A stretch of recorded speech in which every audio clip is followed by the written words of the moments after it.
Hello everyone, I am Bhavana Bhandari, student of B.Ed batch 1921 from Army Institute of Education.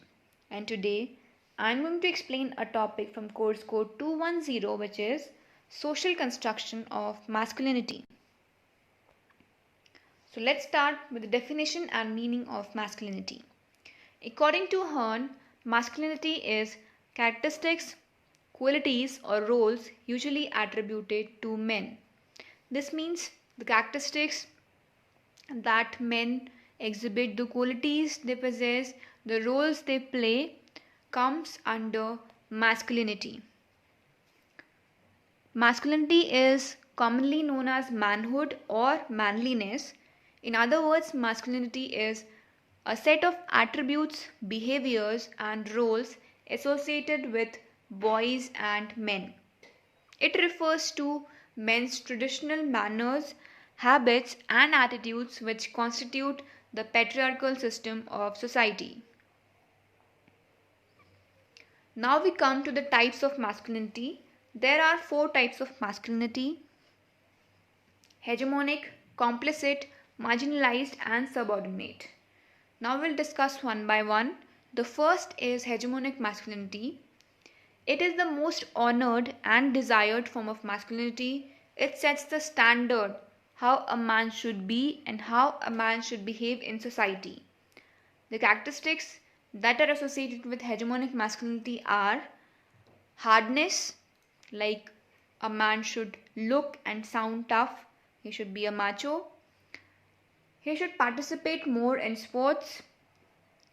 He should be violent. He should not cry and he should suppress his emotions and be emotionless, and he should be heterosexual or straight. Coming to the second type, which is complicit masculinity. It refers to a man who admires or doesn't challenge hegemonic masculinity, even if he doesn't fit within the category, but definitely receive benefits because of being a male. Coming to the third type, which is marginalized masculinity, where a man doesn't have excess of hegemonic masculinity because of certain characteristics like race, but they show aggression, suppression of emotions, etc. That means the men who come under marginalized masculinity are showing some characteristics like hegemonic masculinity, but they have no access to it because of certain characteristics. Examples are men of color and disabled men. Now we come to the fourth type, which is subordinate masculinity. It refers to men who exhibit qualities totally opposite to hegemonic masculinity, like they are physically weak. In hegemonic masculinity, we learn that they are physically strong, they participate more in sports, they are violent, they are emotionless. But in subordinate masculinity, they are physically weak, they express their emotions, they cry, and they are homosexual. Example of subordinate masculinity are gay men. Now we'll see the hierarchy of masculinity according to Cornell. We can see a pyramid here, and on the top of it we can see hegemonic masculinity. So this type of masculinity is considered to be superior by the society, and under it is complicit, then marginalized, and at the end or at the bottom of the pyramid we can see subordinate masculinity, which is considered to be the most inferior type of masculinity by the society. Now we'll see the variations in masculinity. One by one we'll see that how masculinity varies. The first point is history. Masculinity varies historically. That means what is thought as masculine changes over time. The second point is culture. Masculinity varies cross-culturally. It means the concepts of masculinity are culture specific. The third point is psychology. It means Masculinity varies intrapsychically. It means man changes over the course of one's life. Fourth is context. Masculinity varies contextually, even within a given society and time period. Now we'll see the factors which affect masculinity. The first is occupation. Whatever occupation a man is involved in judges or decides he is masculine or not. He is more masculine or less masculine. For example, there are two men. One is a chef or a cook and the other is a sports person. So it is considered that the person who is involved in sports is more masculine and the person who is involved in cooking like a chef is less masculine. So occupation also affects masculinity. The second is culture. There are different cultures and different norms that decides what masculinity is, so that also becomes a factor. Third is ability. The capabilities of a person also decides that how masculine he is. The religion also is very important in deciding the masculinity of a person. Next is physique. If the person is physically very weak, then he is considered to be less masculine, and the person who is having biceps, triceps and abs is considered to be more masculine. Sexual orientation. That means if there's a man who is heterosexual and there's another man who is homosexual, that means if a person is straight, then he is considered to be masculine, more masculine than the person who is a gay. As we studied in types of masculinity, we saw that there is hegemonic masculinity, which is considered to be more masculine or superior, and then there is this subordinate masculinity, which is considered to be inferior. So therefore sexual orientation also is a factor of masculinity. Geographical location also is a factor, because different type of locations have different norms of what masculinity is. Historical location also is a factor of masculinity, or which decides what is masculine. Another way to explain masculinity is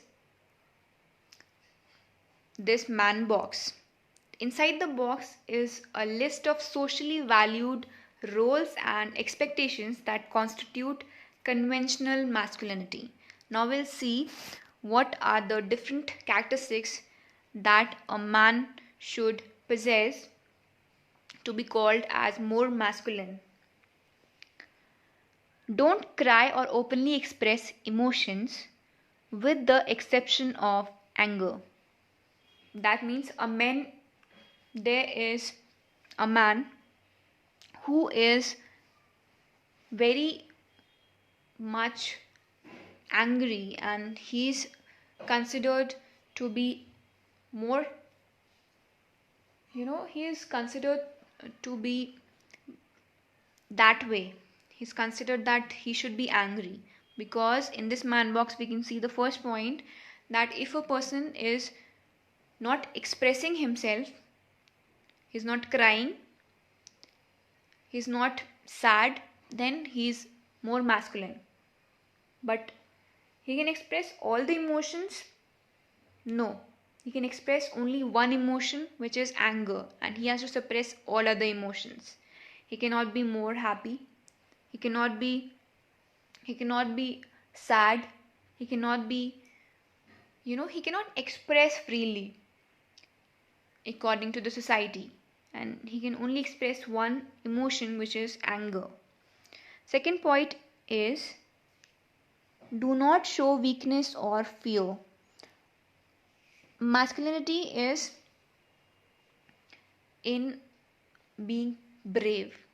if there's a man who is, fearing, and he's saying that I'm weak, I cannot do that thing, then he's considered to be less masculine.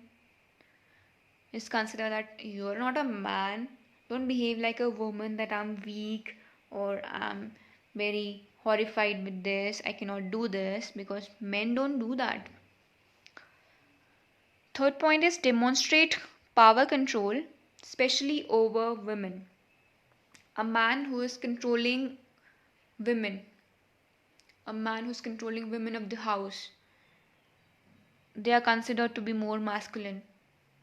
It is considered that it is his job to control women.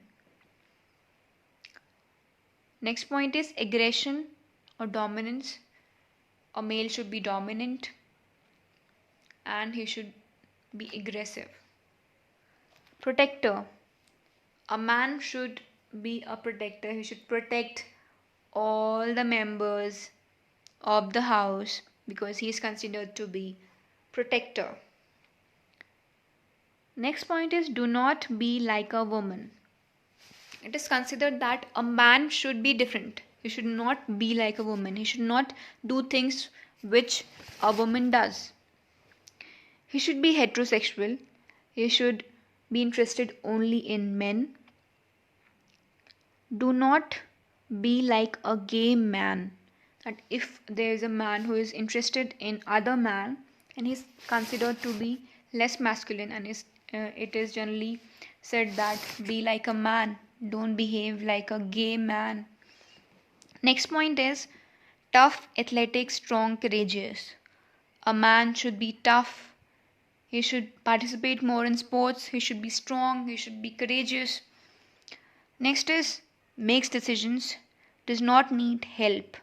It is generally considered in the society that in a family, a man is the one who takes decisions for the family and he doesn't need other opinions. He is the one who will be taking the final decision. Next is views women as property or objects. A man is one who objectifies women, who treats women as property.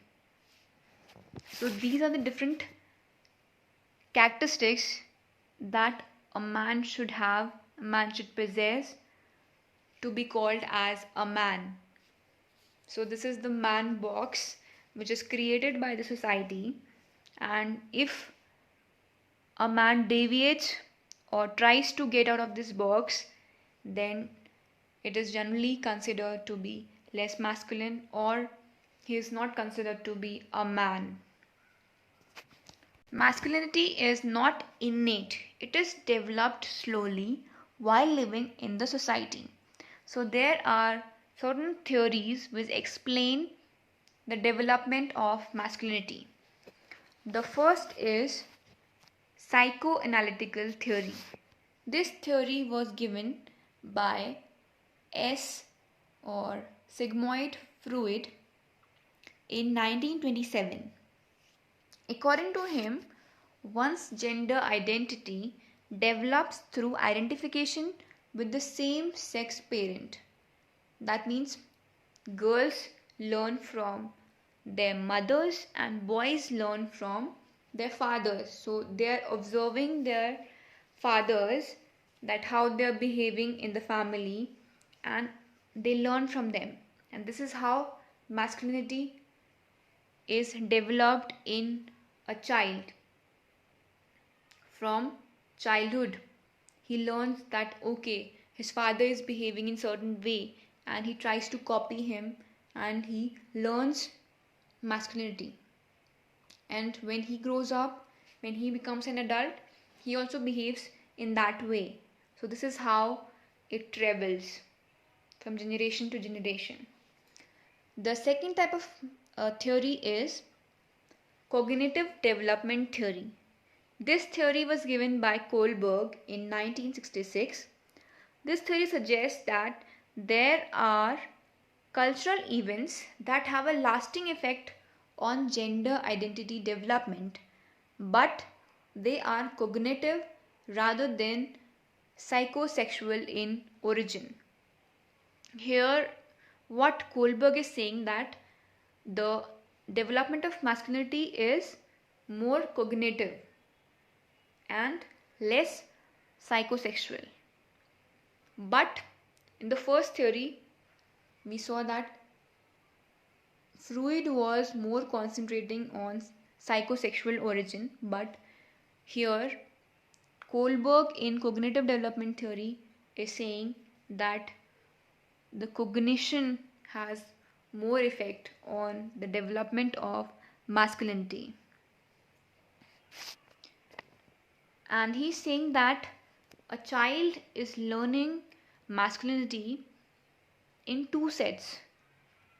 First, at the age of 4, which is known as acquiring masculinity, and the second set is when he turns 6, which is known as stabilizing masculinity, because he's learning and the cognitive ability is playing the main role here. The last theory is the learning theories. It states that the social environment of the child, such as parents and teachers, shape the general identity of a child. It says that whatever a child is seeing in his environment, in his society, in his social environment, he's learning. The social environment can include parents, family, or teachers. So he's learning from his social environment. Rewards and punishments are given for any appearance, as what to wear, toy preferences, and behavior. That means a child is learning from rewards and punishments, and masculinity is developing from that only. That means if a child who is a male is doing certain things which are more masculine, then he is getting rewards. That means if he's playing with toys which are more masculine, like helicopters, cars, or is demanding cars, then their parents will definitely praise that, okay, my child is going to be, when he grows up, he's going to be more masculine and he's going to go into army or whatever. That praise he's going to get. But on the other hand, if there's a child who is demanding dolls, then he'll definitely get a scolding from his parents that you are a boy and you should not play with dolls, because that is what girls do, and you are a man and you don't have to be delicate, and that is not your job to play with dolls. Girls play with dolls because they have to take care of babies when they grow up, but you are a man and you don't have to do that. Therefore you should play with cars or helicopters or other toys. When we talk about what to wear, if a child who is a male is trying to pick pink dress or pink t-shirt, he's generally not praised for that. It is generally said that you are a boy and you should not wear pink. You should wear something like blue or more dark colors, and you should not wear girls' colors like pink or red. So whatever rewards and punishments the male child is getting, this is how masculinity is developing in his mind, and he is learning that how he should behave in society so that he can get more rewards and less punishment. So this is the learning theory. So now we have reached the end of the presentation, and I'm going to summarize and conclude my points of what masculinity is and how it is constructed. Masculinity is the quality of manliness, habits, and traits that society considers to be appropriate for a man. Some typical traits of masculinity include physical strength, muscular body, and facial hair. Masculinity is neither biologically nor automatically ascribed to all men. Men enact masculinity based on shared understanding of how real men behave. It is something that is continuously performed through actions, interactions with others, and it is generally learned through interactions. Masculinity is not innate, but it is socially constructed. Slowly, a male child learns what masculinity is, and masculinity constructs within himself while he is living in a society. Boys and men learn appropriate gender roles in accordance to the masculine expectations of their given society. All men are influenced by their upbringing, experience, and social environment, which plays a huge role in construction of masculinity. Men are not born with masculinity as the part of genetic makeup. Rather, masculinity is something into which they are acculturated and which is composed of social codes of behavior which they learn to reproduce. So that's all about construction of masculinity. Thank you so much for your patient listening.